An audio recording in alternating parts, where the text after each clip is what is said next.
Oke, jadi 10.8 ini akan menampilkan penampilan Gunung Rinjani. Pada kesempatan kali ini akan menampilkan dongeng asal-usul Gunung Rinjani yang berkolaborasi dengan tarian Gandrung Sasak Lombok. Nama Gunung Rinjani dari beberapa data disampaikan berasal dari nama Dewi Rinjani yang merupakan anak Datu Tuan dan Dewi Mas. Gunung Rinjani diyakini oleh penduduk sekitar dihuni oleh komunitas bangsa jin yang sebagian besar mereka beragama Islam. Wah, jadi ini jin yang beragama Islam ya. Bangsa jin itu dipimpin oleh ratu jin yang bernama Dewi Anjani. Oke, siap? Oke, langsung aja kita tonton dari pertunjukan kelas 10.8. Selamat menyaksikan.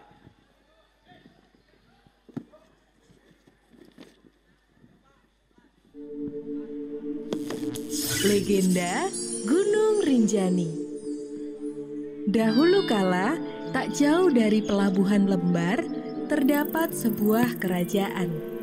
Kerajaan ini dipimpin oleh seorang raja bijaksana bernama Datu Tuan. Di kerajaan tersebut, Datu Tuan menghabiskan waktunya bersama sang permaisuri yang cantik bernama Dewi Mas. Suamiku, mari minum teh bersama, selagi hangat.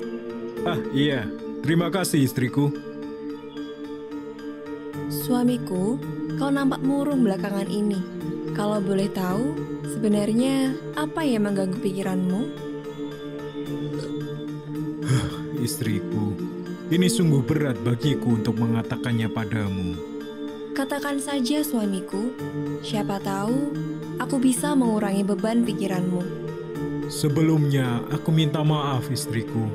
Seperti yang kau ketahui, kita telah lama berumah tangga, namun tak jua diberi momongan. Sementara aku kian tua, kita perlu penerus untuk membawa kerajaan ini agar tetap makmur. Oleh karena itu, aku meminta izinmu supaya aku diperbolehkan menikah lagi untuk memperoleh keturunan. Sungguh keputusan yang berat. Namun, jika demi negeri ini, aku harus ikhlas atas keputusan yang diambil olehmu selaku raja. Tentunya, engkau telah memikirkan ini matang-matang. Aku harus mendukungmu. Terima kasih istriku. Aku akan tetap memperhatikanmu. Kasih dan sayangku padamu tak akan berubah. Iya, suamiku. Setelah mendapatkan persetujuan dari istrinya, Datu Tuan melangsungkan pernikahan. Datu Tuan memperistri seorang putri dari Patih Aur yang bernama Sunggar Tutul.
Hari demi hari mereka lalui bersama. Lambat laun, perhatian Datu Tuan kepada Dewi Mas semakin berkurang. Sekalipun perhatian Datu Tuan semakin tercurah kepada Sunggar Tutul, namun Dewi Mas tetap bersikap sabar. Ia tetap mendoakan suaminya dan semuanya agar tetap sejahtera. Hingga sebuah kabar mengejutkan terjadi. Dewi Mas tiba-tiba dikabarkan hamil. Dewi Mas tentu merasa senang karena penantiannya selama ini telah terwujud. Akan tetapi, tidak semuanya merasa senang mendengar kabar kehamilan Dewi Mas. Adalah Sunggar Tutul, sang istri muda Datu Tuan. Ini tidak bisa dibiarkan. Perhatian raja hanyalah untukku seorang. Sunggar Tutul segera menemui suaminya tersebut untuk membujuknya agar Dewi Mas tersingkir. Suamiku, tidakkah kau merasa janggal? Dewi Mas tiba-tiba hamil. Tentu ini bukan berita bagus untuk disebarkan kepada rakyat. Kok ada benarnya juga? Datu Tuan terhasut oleh perkataan Sunggar Tutul. Ia pun mengusir Dewi Mas keluar istana. Dewi Mas akhirnya diasingkan di sebuah gili atau pulau, diantar oleh pengiringnya. Dewi Mas tentu merasa sedih. Ia tinggal di sebuah pulau kecil yang tak berpenghuni. Di pulau tersebut, Dewi Mas mencoba bertahan hidup dengan memanfaatkan tanaman sayur yang ada. Hari terus berlalu, hingga pada suatu ketika, sebuah kapal berlabuh di gili tersebut. Nahkoda dan awak kapal pun turun. Ia pun kaget bertemu dengan Dewi Mas. Ia disambut baik oleh Dewi Mas. Aku tak menyangka ada orang di pulau ini. Terlebih, dia adalah seorang wanita hamil. Namaku Dewi Mas, Tuan Nahkoda. Aku telah berhari-hari tinggal di sini. Sebenarnya, apa yang membuatmu bisa sampai di tempat asing seperti ini? Dewi Mas pun mulai menceritakan semuanya kepada Nahkoda. Dewi Mas juga meminta Nahkoda untuk bersedia mengantarkannya ke Pulau Bali. Sungguh malang nasibmu. Aku turut prihatin. Aku akan membantumu ke Pulau Bali. Kebetulan aku sedang menuju ke sana. Akhirnya, Nahkoda mengantarkan Dewi Mas untuk keluar dari pulau tersebut menuju ke Bali. Di Bali, Dewi Mas tinggal di sebuah gubuk kecil. Waktu terus berlalu, hingga datanglah masa kelahiran Dewi Mas. Dewi Mas melahirkan bayi kembar, laki-laki dan perempuan. Yang laki-laki dilahirkan bersama sebilah keris. Ia diberi nama Raden Nuna Putra Janjak. Sedangkan yang perempuan lahir bersama sebuah anak panah. Ia diberi nama Dewi Rinjani. Waktu terus bergulir secara cepat. Tak terasa, kedua bayi kembar tersebut tumbuh menjadi seorang pria yang gagah dan wanita yang anggun.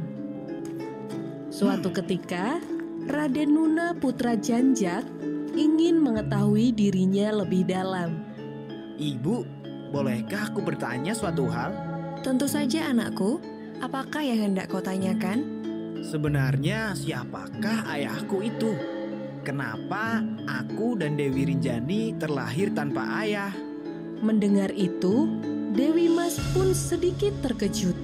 Dewi Mas menceritakan semua kisahnya kepada putranya tersebut. Mendengar cerita ibunya, Raden Nuna merasa tak percaya sekaligus marah. Ini tidak bisa dibiarkan. Ibu berhak mendapatkan kebahagiaan. Aku harus menemui ayah. Tenangkanlah dirimu, Nak. Ibu, izinkan aku untuk menyeberang menemui ayah. Ibu merestui kepergianmu, Nak. Pesan ibu, berhati-hatilah selama perjalanan. jaga sikapmu. Berhari-hari, Radenuna mengarungi lautan demi bertemu dengan ayahnya, Datu Tuan. Setelah sekian lama, akhirnya Radenuna pun menapakkan kakinya di pelabuhan Lembar. Radenuna mulai menyusuri daerah itu mencari pusat kerajaan Datu Tuan.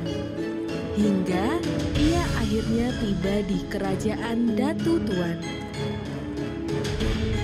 Permisi pengawal, aku hendak bertemu dengan Datu Tuan. Siapa kau? Apa urusanmu mau bertemu dengan Baginda Raja? Mohon maaf tuanku, aku belum bisa mengatakannya hingga bertemu dengan Datu Tuan. Sombong sekali kau. Raja tidak bisa ditemui semaumu.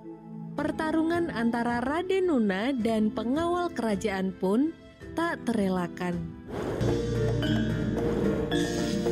Pertarungan sungguh berlangsung sengit. Namun, kesaktian Radenuna ternyata tidak sebanding dengan pengawal. Semua pengawal kerajaan berhasil dikalahkan Radenuna. Pertempuran itu pun terdengar di telinga Datu Tuan. Ia segera turun tangan untuk mengatasi keributan itu. Namun, ketika hendak melawan Radenuna, sebuah kejadian aneh terjadi. Tiba-tiba terdengar suara dari angkasa. Datu Tuan, Datu Tuan. Siapa itu? Siapa di sana? Keluarlah. Hentikan langkahmu. Janganlah bertarung dengannya. Jangan bertarung dengan anakmu sendiri. Anakku, anakku. Jangan-jangan kau... Siapakah namamu, anak muda? Siapakah ibumu? Perkenalkan, nama hamba adalah Raden Nuna Putra Janja, putra dari seorang ibu yang bernama Dewi Mas. Oh anakku, maafkan ayahmu yang tak mengenalimu. Di manakah ibumu? Apakah ia baik-baik saja? Beliau baik-baik saja, ayah.